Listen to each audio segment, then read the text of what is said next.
Tippy time with Tamies, Top Cat here and welcome back to the channel.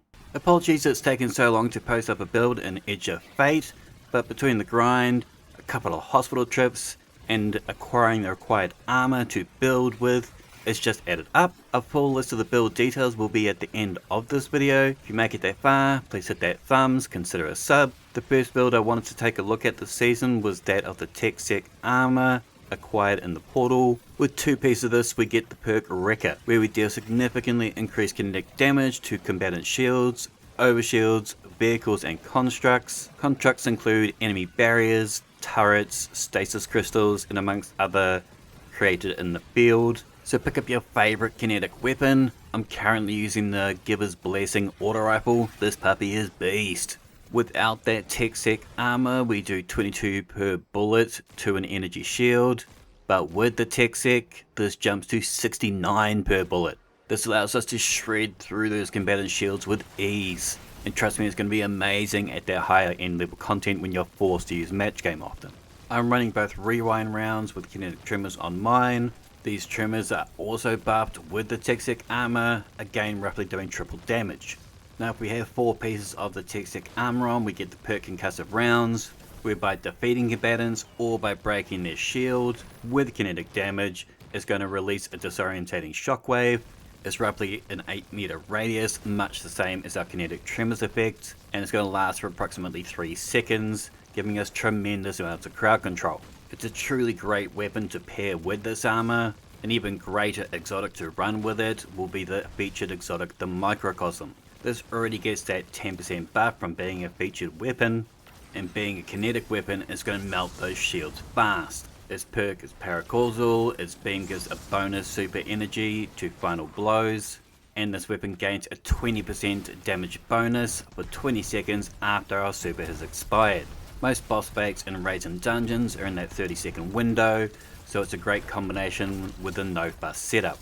I'm rocking 2 kinetic surge mods on my kicks. This gives me a 17% damage bonus to both my primary and my micro, my heavy, not my peni. This kit is going to evolve around my rally barricade, so I've got a kinetic siphon on my helmet to make us orbs of power. I plant down my barricade and powerful attraction is going to suck those orbs up and give us that 17% surge. Now I've also got distribution on my class item to cycle back ability energy when we put that barricade down, and a dynamo mod on my noggin to bump up our super regeneration. With Passive Hope, once we have an elemental buff, our class ability regenerates more quickly. All 5 of my armor pieces are specialist, meaning the largest spike in our stats is going to be class. Mine's 180. Second spike goes to weapons. The random spikes are going to be the hardest to collect where you want them. They're almost the key to making your build.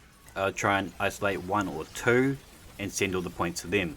You're going to find any tier 1 or tier 2 builds, that's just not going to cut it. It's only from tier 3 upwards you'll actually be able to allocate the points where you want them to go in order to make them spiky enough to validate them. So as I stated, I've got 180 on my class stat. This gives me a standard ability cooldown of 19 seconds. Then with Facet of Hope and the Refresh Threads perk in the artifact, where upon picking up an elemental pickup matching our subclass, we can fuel our least charged ability. This brings our cooldown closer to 14 seconds. Now I chose Specialist set because our exotic is going to be the Hazardous Propulsion. Its perk is Danger Close, so weapon precision hits or final blows will load a kinetic Exodus rocket, activating when our class ability is planted down. We can get up to 6 of these. These deal 541 points of damage each. A full volley roughly equates to your favorite rocket launcher. It's tremendous amounts of free damage just by laying out precision hits. If you're focusing on a chunky, you can load up your full volley in under 5 seconds. The Tech armor will also buff this rocket, pushing that rocket damage to 874. And I'm not sure if you paid much attention to the origin trait on like the Giver's Blessing auto rifle. Exhaustive Research, where aiming down sights for a short time, it's going to load a little homing rocket. Don't write this rocket off, it's actually quite strong, and I found it quite good at taking out those long range snipers in their harder content. This is also buffed via this Hazardous Propulsion.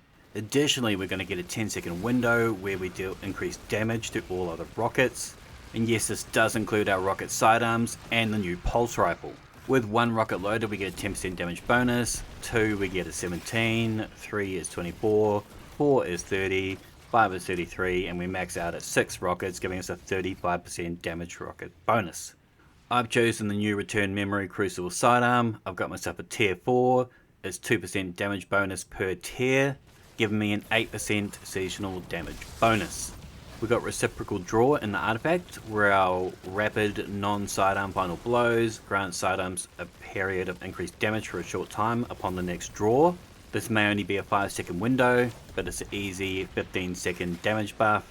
It's definitely enough to push it over, so you don't need that second shot in that high-end content. Thankfully my one dropped with redirection, where damaging rank and file combatants is going to increase damage against more powerful ones by 100%. Hugely underrated perk. It's very tasty on the sidearm. I definitely recommend it. Now Bungie's almost gone overboard with some of these origin traits. They're freaking nuts. The trait Tenacity, when targets are nearby, final weapon blows grant damage bonus, reload speed, and handling until the wielder's death. Now it's only a 1% damage increase per enemy slain, but it does stack up to 20 times, allowing us a 20% damage bonus. Pretty nuts for an origin trait, right? Now being that this build centers around a relic barricade, we're of course running the Drinker's Lash Strand aspect. Those strings are going to hoist people up in those little gimp ropes, ready for the slaughter. This is also going to pair nicely with that cauterize perk in the artifact, whereby strained or stasis debuffed non-boss combatants take increased solid damage from all sources. This is a mouth-watering 32% damage increase. Please holler at me though if you are getting slightly different numbers. This does seem kinda high, and the game's still feeling a little bit buggy. I've also got Facet of Solitude, whereby landing precision hits is going to emit a severing blast from the target, and whilst transcendent, the severing blast is bigger. So I spray things down with either my micro or my blessing, then pull up my little red pocket rocket and blat down.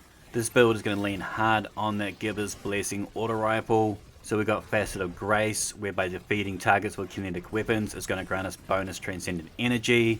With this we can build up our transcendence in under 20 seconds. Now I've got Facet of Ruin here because it does increase our shattered damage and gives us plus 10 weapon stats, and I primarily rock the Glacial Quake. I think it's the best super, but feel free to use what you want. Obviously super is dependent on what you're going to tackle. If you're fighting a boss at range, Twilight Arsenal is more than solid. I also like the Glacial Quake as I rock Facet of Purpose, so by picking up an Orb of Power it's going to grant us Frost Armor. This is a 4.5 damage resist every stack, and we can stack this up to 5 times, giving us a 22.5% damage resist. If you run Twilight Arsenal instead, it will give you Void Overshields. But being that our stats are in our class, whenever we pop down that barricade, it's already kinda like Bulwark, giving us 32 points of Overshield every time we plant down that barricade. So despite having low health stats, we've got a consistent source of Overshield and a constant source of Frost Armor. We then couple that with Facet of Protection, so while surrounded, we are more resistant to incoming damage, and whilst transcendent, this effect is increased to 32% DR. As we send all our stats towards class and weapons, this really does come in handy in terms of survivability in that in-game level content. From my abilities, I've got Shield Throw. This is going to give us Overshield when it ricochets between targets, and I run that Unbreakable aspect. This thing goes strong now and can distract the biggest mofo turkeys around, making you impervious to their onslaught.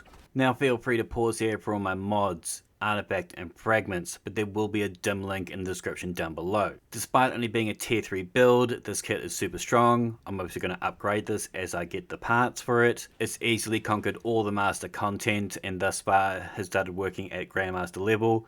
Very fine. The Hazardous Propulsion has long been a favourite exotic since its inception for all Titans, but now that we've got this Tech armor, it's going to embellish it even further, giving it even more Big D energy. Let me know your thoughts in the comments down below. Make sure to thumb it if you dug it, sub if you're new, and as always, tippy tie my damies, what a tie.